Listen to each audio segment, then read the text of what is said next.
నదీ జలాల వాడకం విషయంలో గత బీఆర్ఎస్ సర్కార్ తీవ్ర నిర్లక్ష్యం చేసిందన్నారు మంత్రులు. ఎవరేం చేసినా కృష్ణా జలాలను పూర్తిగా వాడుకుంటామన్నారు. బీసీ కోటాపై బీజేపీ, బీఆర్ఎస్ కలిసి అవాస్తవాలు చేస్తున్నాయన్నారు. దేశంలో ఏ రాష్ట్రం ప్రవేశపెట్టని పథకాలు ఇక్కడ కాంగ్రెస్ అమలు చేస్తోందన్నారు. మహిళలను కోటీశ్వరులను చేయడమే ప్రభుత్వ లక్ష్యమన్నారు మినిస్టర్స్.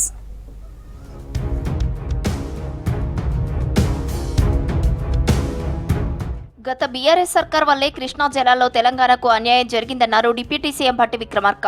గతంలో జరిగిన తప్పిదాలను తాము సరిచేస్తుంటే బీఆర్ఎస్ నేతలు తప్పుడు ప్రచారం చేస్తున్నారని ఫైర్ అయ్యారు. కృష్ణా జలాలను పూర్తిగా వాడుకుంటామని చెప్పారు. కాంగ్రెస్ సర్కార్ రైతులకు అండగా ఉంటుందన్నారు మంత్రి పొంగులేటి. ఖమ్మం జిల్లాలో మంత్రి పొంగులేటితో కలిసి పాలేరు యూటీ పనులు పరిశీలించారు భట్టి. నాగార్జున సాగర్ 2వ జోన్కు నీటిని విడుదల చేశారు మంత్రులు. ఈరోజు కాంగ్రెస్ ప్రభుత్వం ఆ తప్పిదాలన్నింటినీ సరిచేస్తూ రాష్ట్ర ప్రజలకు నష్టం జరగకుండా చేసే ప్రక్రియను ముందుకు పోతా ఉంటే చేసిన తప్పిదాలు చేసినటువంటి ఆనాటి ఇరిగేషన్ మంత్రి హరీష్ రావు గారు కానీ, లేకపోతే అందులో ప్రధాన భూమికి పోషించినటువంటి కేటీఆర్ కానీ, లేకపోతే ఆనాడు ముఖ్యమంత్రిగా ఉన్నటువంటి కేసీఆర్ గారు కానీ అడ్డగోలుగా ఈ రాష్ట్ర ప్రభుత్వం పైన తప్పుడు ప్రచారం చేస్తూ బురద జల్లే కార్యక్రమానికి తెరలేపారు. రాష్ట్ర ఆర్థిక పరిస్థితి చిన్న భిన్నం చేసిపోయినా రైతును ఆదుకునే దాంట్లో, రైతుకు అండగా ఉండే దాంట్లో ఈ ప్రభుత్వం అన్న మాట ప్రకారం 9 రోజుల్లో 9,000 కోట్ల రూపాయలని రైతన్నలకి వారి ఖాతాల్లో టింగ్ టింగ్ టింగ్ అంటూ జమ చేసిన ప్రభుత్వం ఈ కాంగ్రెస్ ప్రభుత్వం. బీసీ కోటాపై బీఆర్ఎస్, బీజేపీ రాజకీయం చేస్తున్నాయని ఫైర్ అయ్యారు మంత్రి పొన్నం ప్రభాకర్. బీసీలకు 42% రిజర్వేషన్లను బీజేపీ నేతలు వ్యతిరేకిస్తున్నారా అని ప్రశ్నించారు. రిజర్వేషన్ల బిల్లును కేంద్రం ఎందుకు ఆమోదించడం లేదని అడిగారు. బీసీ బిల్లుపై కేంద్ర నాయకత్వాన్ని ఒప్పించాల్సిన బాధ్యత బీజేపీ, బీఆర్ఎస్ నేతలపై ఉందన్నారు మంత్రి. కావలసుకొని దాన్ని రాజకీయం చేసి డిఫరెంట్ మోడ్ ఆఫ్ డిస్కషన్ చేయడానికి ప్రయత్నం చేస్తున్నటువంటి బీజేపీ. ఇప్పటికే మీరు బీజేపీ, టీఆర్ఎస్ పార్టీలు రెండొకటే ఢిల్లీలో తోసి గలీలకు ఇద్దరు వాయిస్ ఒకటే చూడండి. దొంగ దొంగ అన్నట్టుగా ఇద్దరు కూడా కలిసి కాంగ్రెస్ పార్టీని సిద్ధాంతపరంగా వ్యతిరేకించడానికి బీసీలకు చేస్తున్న న్యాయాన్ని అనుమానాస్పదంగా ఒక చిత్రీకరించే ప్రయత్నంలో మీరే న్యాయపరమైన చిక్కులు తెచ్చే విధంగా పార్టీనే ఆనాడు కమండలు ఎట్లా అన్నారో ఇప్పుడు లీగల్ ఇష్యూస్ తెచ్చే ప్రయత్నం చేస్తున్నా. ఆయిల్ పామ్తో రైతులకు అధిక ఆదాయం వస్తుందన్నారు వ్యవసాయ శాఖ మంత్రి తుమ్మల నాగేశ్వరరావు.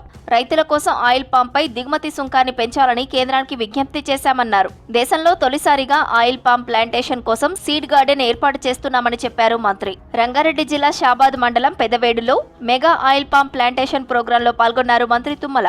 రైతులకి ఈ పంటను గురించి ఏ ఆలోచన పెట్టుకోకుండా మీరు ఈ పంట కాపుకొచ్చే 3 సంవత్సరాల లోపల అంతర పంటలు పండించుకోవచ్చు. దానికి కూడా సబ్సిడీలు ఇచ్చి రైతులను ప్రోత్సహిస్తాం. అదేవిధంగా ఈ పంటకి ఏమే ధర నిర్ణయించి ప్రభుత్వ పరంగా రైతులు నష్టపోకుండా ఆ పైసలు 3 రోజుల్లో మీ ఖాతాల్లో జమ చేసేటటువంటి అవకాశం ఈ ప్రభుత్వం తీసుకుంది. తప్పకుండా తెలంగాణ రాష్ట్రం భారతదేశంలో ఆయిల్ ఫామ్లో నెంబర్ 1గా రేపు రాబోయే 3 సంవత్సరాలు నిలుస్తుందని చెప్పి విజ్ఞప్తి చేస్తున్నాం. మహిళలు ఆర్థికంగా ఎదగడానికి రాష్ట్ర ప్రభుత్వం వడ్డీ లేని రుణాలను మంజూరు చేస్తుందన్నారు మంత్రి శ్రీధర్ బాబు. ఇప్పటి వరకు మహిళలకు కోట్ల రూపాయల వడ్డీ లేని రుణాలు ఇచ్చామన్నారు. మహిళలను కోటీశ్వర్లను చేయడమే ప్రజాప్రభుత్వం లక్ష్యమన్నారు మంత్రి శ్రీధర్ బాబు. జయశంకర్ భూపాలపల్లి జిల్లా కాటారంలో ఇందిరా మహిళా శక్తి సంబరాలలో భాగంగా స్వయం సహాయక మహిళా గ్రూపులకు వడ్డీ లేని రుణాల చెక్కులను పంపిణీ చేశారు శ్రీధర్ బాబు. ఈ రోజు ఆర్టీసీ బస్సులు మహిళా గ్రూపుల ద్వారా కొనుగోలు చేసే కార్యక్రమం కాటారం, మలహార్, మాదేపూర్ లో 2,10,000 సంబంధించి ఒక్కొక్కరికి సహకారం అందిస్తూ బస్సులు నడిపించే కార్యక్రమాన్ని మొదలు పెడతా ఉన్నాం. దాంతోనే ఆగలేదు. పెట్రోల్ బంకును కూడా సోదరి మళ్ళీ తీసుకోవాలి. పెట్రోల్ బంక్ కూడా నడిపే శక్తి ఉంది వారికి. మరి పెట్రోల్ బంకు ఇచ్చే కార్యక్రమం చేస్తా ఉన్నాం. గత బీఆర్ఎస్ ప్రభుత్వం యాదగిరిగుట్ట ఆలయాన్ని మాత్రమే పునర్నిర్మించిందన్నారు దేవాదాయ శాఖ మంత్రి కొండా సురేఖ. కానీ పూర్తిగా ఆలయాన్ని అభివృద్ధి చేయలేదన్నారు. కాంగ్రెస్ ప్రభుత్వం వచ్చిన తర్వాత పూర్తి స్థాయిలో దేవాలయాలను అభివృద్ధి చేస్తున్నామన్నారు. వికారాబాద్ జిల్లా కుల్కచర్ల మండలం పాంబండ రామలింగేశ్వర ఆలయంలో స్థానిక ఎమ్మెల్యే రామ్మోహన్ రెడ్డితో కలిసి ప్రత్యేక పూజలు నిర్వహించారు మంత్రి సురేఖ. తర్వాత వన మహోత్సవంలో పాల్గొని మొక్కలు నాటారు. ఈ రోజు ఒకసారి యాదగిరిగుట్ట అప్పటిదానికి ఇప్పటిదానికి వెళ్ళి చూస్తే మేము ఎన్ని మార్పులు చేశామో ఈ రోజు అర్థమవుతా ఉంది.